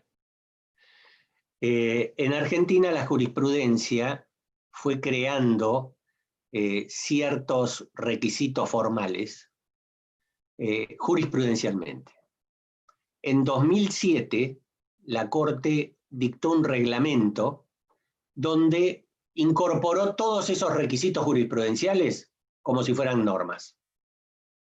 Y agregó otros. Por ejemplo, un recurso ante la Corte no puede tener más de 40 páginas de 26 líneas cada una. No se puede. Más de eso, lo rechazan. ¿Qué es lo que te explica lo que se hace en Brasil, que a veces pasa en Argentina también? Que te estás enfrentando a una burocracia que resiste que vos le impongas reglas. Ellos se hacen sus propias reglas. Cuanto más intentás meterlos adentro de una caja, más puertitas encuentran para salir de la caja. Es un problema de formación, es decir, es algo de lo que vos te tenés que ocupar en la facultad, por ejemplo, cuando eduques a tus alumnos. Es algo que no lo podés imponer legislativamente en una proporción muy grande. Por ahí legislativamente podés dar 2, 3, 4 pasos para adelante, pero no pretendas dar 10, porque esa misma burocracia te los va a frenar. ¿Por qué? Porque son cosas que vienen con la educación y con la convicción que te da la educación. Si a vos no te educan de una determinada manera, es difícil que vos aceptes el día de mañana, cuando tenés poder, ciertas reglas dentro de las cuales no te educaron. Eso no es tu mundo ese. Entonces, creo que son cosas que llevan años. Hoy hablábamos, antes de la reunión con Rodrigo, les cuento a todos, de la doctrina del precedente en Inglaterra. Y yo le comentaba que había leído un artículo de un inglés muy interesante, donde el inglés contaba cómo y por qué se llega a la obligatoriedad de los precedentes. Mi sorpresa fue muy grande, porque, educado en los libros que se educa todo el mundo, daba por sentado que el tema de la obligatoriedad de los precedentes era un tema que los ingleses traían desde tiempo inmemorial. No, sí, la doctrina del precedente, obligatoriedad de los precedentes, automático. Y en Inglaterra fue siempre así. Pues no. Cuando se establece formalmente la doctrina del precedente, es en el año 1866. Chau, César. Es en el año 1866. Chao, profesor. Obrigado. Chao, y gracias igualmente. Chao. En 1866, la Corte de Apelación de Inglaterra, que es la corte más importante, la Cámara de Apelación de Inglaterra, dice: tenemos que respetar las obligaciones de la Corte Superior, que era la rama judicial de los lores en ese momento. Y en 1898, la rama judicial de los lores establece que ellos están obligados por sus propios precedentes. Fíjense ustedes que recién en el siglo XIX los tipos establecen la obligatoriedad. ¿Por qué? Porque lo fueron machacando durante 6 siglos.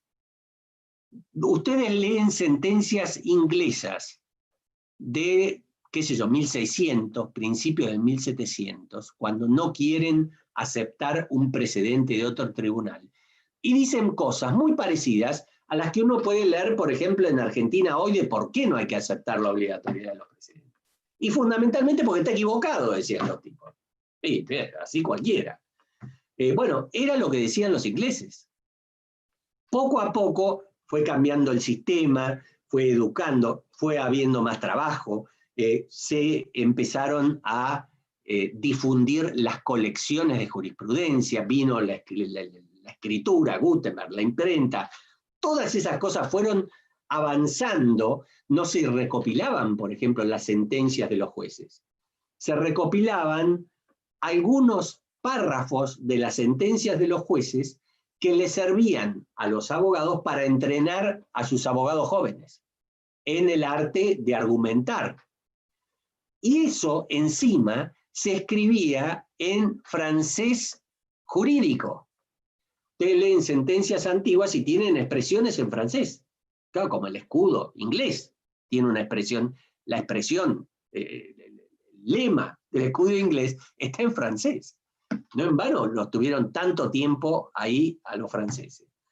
Entonces, cuando uno ve esto, quizás debe ser consciente de sus propias limitaciones y de decir, bueno, tengo que lograr una modificación que será el granito, los granitos de arena de mi generación en esta línea. Otras generaciones posteriores harán su propia contribución y otras su propia contribución, porque si lo queremos imponer por la fuerza, es un poco imponer un sistema que nosotros mismos rechazamos de nuestra historia. Venimos de una historia de arbitrariedades y de gobiernos de fuerza. Y por ahí esto es una idea que se coló en nuestra propia educación jurídica y nos hace creer que si sancionamos una ley modificamos el mundo. E en realidad creo que não é assim. Pero bueno. Exatamente. Aqui não teve esse efeito. Mas é realmente muito tentadora essa conversa, porque há como foi bem colocado, né, professor Garay, pelo senhor, há uma visão de tentar manter o poder. Porque a partir do momento em que o tribunal abre mão de julgar vários casos, ele abre mão de poder, ele abre mão de interferir na vida de cada uma daquelas pessoas que estão sendo julgadas ou daquela coletividade. Então, realmente, deixar de julgar casos é reduzir o seu poder. Claro. Só que, ao mesmo tempo, ganha-se em credibilidade, ganha-se em legitimidade das decisões. Então, há outros ganhos para a sociedade que seriam propiciados por meio de um procedimento mais, digamos, legítimo desses tribunais. Ainda que rechaçassem os recursos, falaram, eu não quero julgar, é melhor do que criar alguma fórmula Sí, claro. e alguma exigência que só compromete a legitimidade da decisão. Deveria melhorar a qualidade também das decisões Sí, claro. ao restringir o acesso. Por supuesto. Mas Por há supuesto. tanta restrição, mas ainda passa-se tanto recurso, como o Rodrigo bem falou, que não a qualidade não. A gente vê há alguns exemplos de decisões contrárias do mesmo ministro.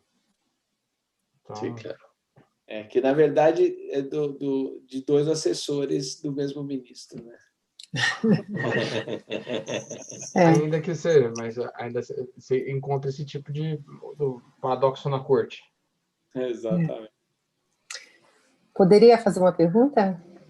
Claro, Cláudia, aqui é livre. Bom, eu queria primeiro agradecer ao professor Garay a sua presença, o privilégio que ele nos dá de nos abeberarmos dessas lições, do seu refinado pensamento. Muito obrigada, professor. E acho que... e obrigada também ao Rodrigo por nos dar essa oportunidade, né? Eu queria introduzir uma ideia e queria fazer uma pergunta sobre isso. Nós aqui tivemos uma súmula dizendo, se não me falha a memória do STF, dizendo que quando houvesse uma interpretação razoável, não caberia, então, o recurso. Exatamente. E houve um movimento dos operadores do direito muito grande contra a súmula, porque me parece que também nós, operadores, temos no Brasil, me parece que isso não é uma situação exclusiva do Brasil, um certo desconforto ou desconfiança institucional de permitir que os juízes façam uma avaliação que a gente entende como arbitrária de saber o que é, o que não é adequado para que possa fazer o filtro por si só. Por isso que nós buscamos incessantemente critérios contidos na lei, retirando do próprio juiz a possibilidade de fazer esse filtro. Me parece que isso também é fruto de uma certa fragilidade institucional que nós temos, se não atual, pelo menos na nossa memória, talvez pelas as experiências, as ditaduras que nós passamos. Então, eu queria ouvir a sua opinião, eu só acho que isso tem sentido, me parece isso tão presente que a gente busca incessantemente vencer esses filtros, ou essa postura do tribunal, que se não consegue fazer diretamente, ele vai criando esses obstáculos que não são nem legítimos e acabam surpreendendo a gente. Sí, es complicadísimo. Cuando uno se enfrenta a un tribunal que jurisprudencialmente va creando obstáculos formales, que en definitiva son obstáculos formales en un sentido que le impone la realidad, porque es una forma que ellos encuentran de acelerar el trabajo, de sacarse de encima trabajo sin resolver el fondo. Yo creo que es importante los aportes científicos que ustedes pueden hacer, demostrando los errores de trabajar de esa manera. Es costoso muchas veces, porque a los jueces no les gusta que los critiquen. Entonces, si ustedes trabajan como abogados independientes, el día de mañana van a la corte con un recurso y le muestran así el articulito que ustedes escribieron criticándolos por cómo trabajaban. Puede pasar. Es uno de los riesgos que uno afronta. Pero yo creo que en Argentina hoy uno de los problemas centrales es la cantidad de trabajo de la Corte. En proporción, la Corte debe tener casi el 10% del trabajo que tiene la Corte brasilera, pero claro, somos casi el 10% de la población de Brasil, con lo cual más o menos estamos en lo mismo. Entonces, yo creo que hay que denunciar ese tipo de recursos que utiliza la Corte como recursos ilegítimos de la Corte y ofrecerle algo a cambio. Es decir, miren, ustedes hacen esto y esto está mal, pero pueden hacer esto otro, por ejemplo. Porque en definitiva lo más probable es que cuando ustedes escriban eso, no le estén hablando a ese juez de la Corte de este momento, sino al asistente o al estudiante que el día de mañana va a ser juez. Es una parte muy difícil cuando uno enfrenta realidades contra las cuales todos nos rebelamos. El decir, bueno, esto yo no lo voy a poder cambiar. Yo solo no lo voy a poder cambiar. Y esto que escriba, el día de mañana lo van a hacer así y lo van a tirar al patio. Puede ser. Pero quizás el día de mañana alguien lo encuentra y lo encuentra útil y lo disemina y lo reparte entre sus amigos y lo reparte entre los que trabajan con él y empieza toda una nueva ola que debe arrancar en la educación. Todo esto arranca en la educación. Es decir, errores que comete nuestra Corte Suprema, muchos son errores de la educación en la facultad. Entre el mantenerse en principios de nuestro sistema, que son principios horribles, como por ejemplo, el juez falla, decide, conforme su ciencia y conciencia. Creo que fue el uruguayo Couture o Carneluti, el italiano, que dijeron esto. Y yo siempre que lo leía en los libros de derecho procesal decía, nada más. Solo lo que importa es la ciencia y conciencia del juez. Si no importa la jurisprudencia, no importa lo que piensan los autores, solo lo que él piensa importa. Es decir, en nuestra educación hay una excesiva formación en favor de la persona del juez, ¿no? Y el juez es intocable. No, los jueces... No, si dicen cosas que están mal, hay que criticarlas. En nuestro sistema, ¿por qué a mí me ha preocupado el tema de los precedentes? Porque nuestro sistema continental europeo, básicamente, o heredero del continental europeo, se alimenta en la creencia de la supremacía de la ley. Lo que importa es la ley. Y nosotros somos esclavos de la ley. Es otro cliché que se suele usar. Y uno dice, muy bien, ¿y qué características tiene la ley? Y la ley es general, uniforme para todos. Ajá. ¿Y qué más? Y bueno, la ley permite la previsibilidad, porque al manejarnos en función de una ley y no los caprichos del gobernante, es previsible cómo me van a tratar a mí en tribunales, es previsible cómo nos tenemos que tratar entre los ciudadanos, es previsible cómo me va a tratar el gobierno. Y esto me da, ¿qué? Seguridad jurídica. Claro. Y al tratar la ley a grupos de personas y dirigir la legislación a ellos, también está procediendo de un modo económico, en el sentido de que se ahorra tratar a cada uno, cada vez hay que hacer una ley nueva, no. Trata a la gente según clases. ¿Y por qué todo esto importa? Cuando tenemos que hacer la ley y cuando entramos en tribunales ya no importa más. Siempre fue mi pregunta. Es decir, ¿por qué a mí me tiene que preocupar la igualdad, la generalidad, la uniformidad, la previsibilidad, la seguridad jurídica, la economía, cuando hago la ley, pero no cuando la aplican los jueces? ¿Por qué cada juez puede decir lo que se le da la gana de una ley? Y no tener en cuenta lo que han dicho otros o lo que ha dicho el superior tribunal de su jurisdicción. Esto no lo ha resuelto el sistema europeo. Países como Italia son un caos permanente, por ejemplo. Francia es lo más estable, porque Francia ha logrado, a través de la Corte de Casación, mantener la Corte con buenas designaciones de jueces y respetar la jurisprudencia, aunque no hablen de respetar la jurisprudencia. ¿Ok? Al revés. Pero ahora, hace 2 años, creo, hubo una reforma muy importante administrativa que estableció la Corte de Casación francesa y que permite citar decisiones judiciales y basar decisiones judiciales en otras decisiones judiciales. Algo que estaba prohibido por ley en Francia.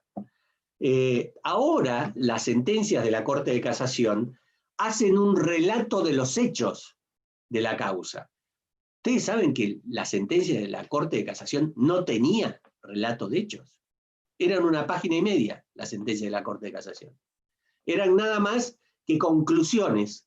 Y después venía la parte resolutiva de la sentencia.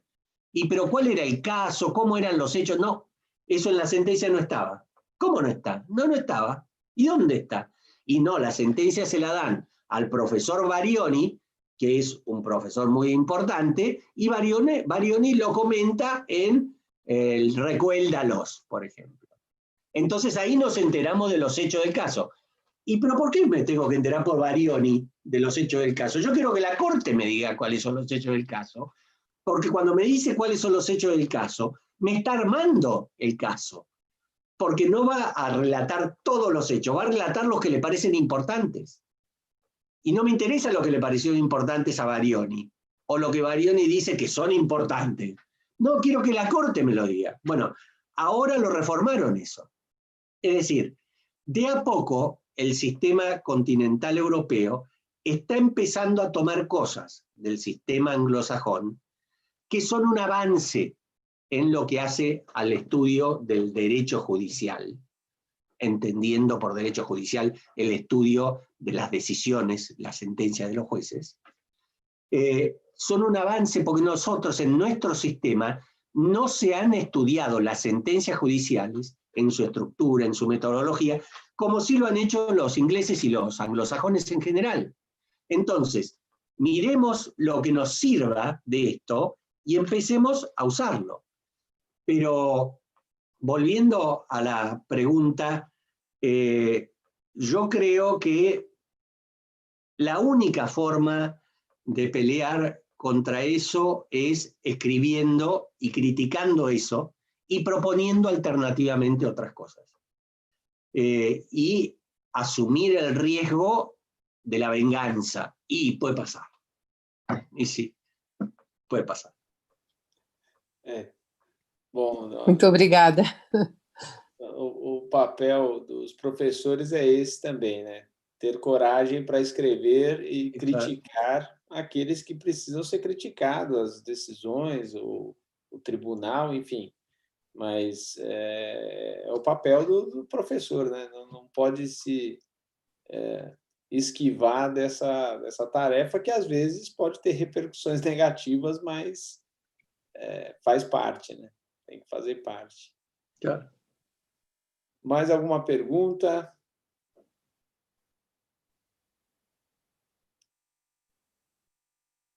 Acho que não. Professor Garay, mais uma vez, a gente poderia ficar conversando aqui durante 4 horas, 8 horas, porque é muito agradável e a sua forma de expor é muito didática, a gente compreende com facilidade todos os argumentos, apesar da diferença da língua, né? Até esquece que está em espanhol, exatamente. Parece que a gente está tendo uma palestra em português aqui. É muito agradável e as considerações sempre muito precisas e brilhantes. Então, só tenho, mais uma vez, não tenho nem como agradecer essa outra oportunidade de estar conosco, de poder discutir, de poder trocar ideias.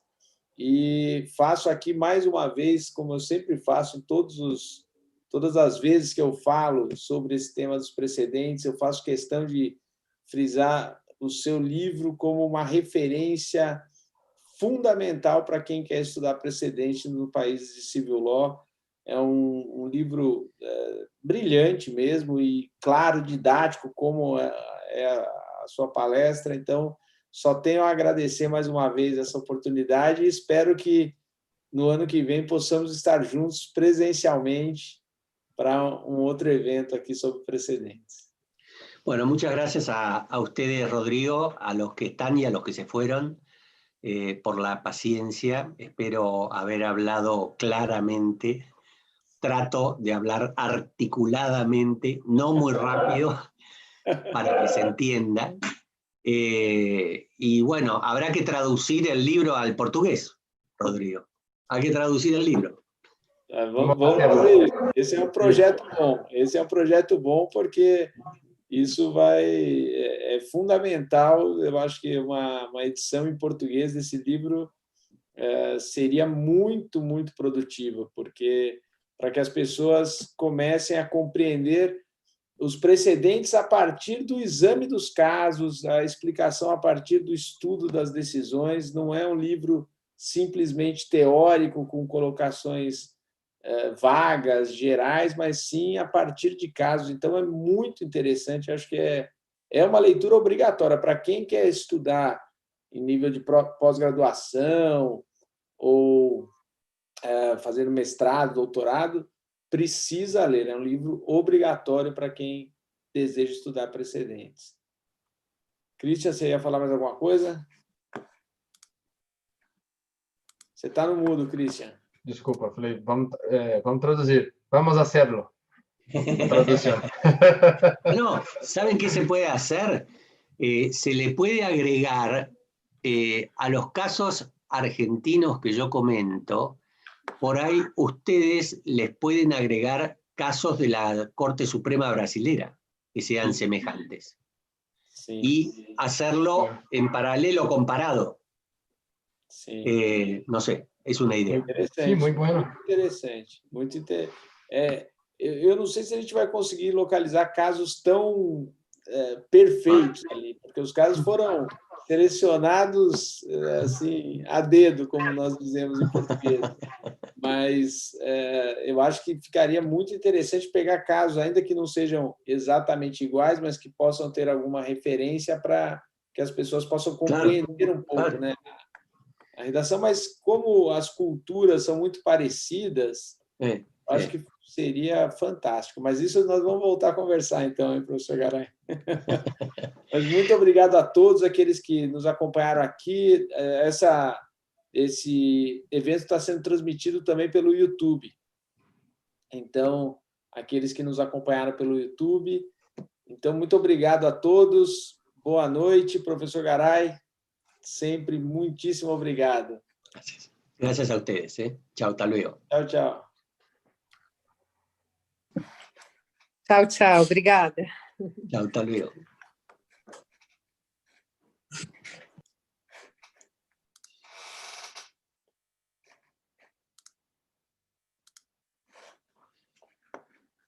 A Solange precisa desligar aqui o vídeo.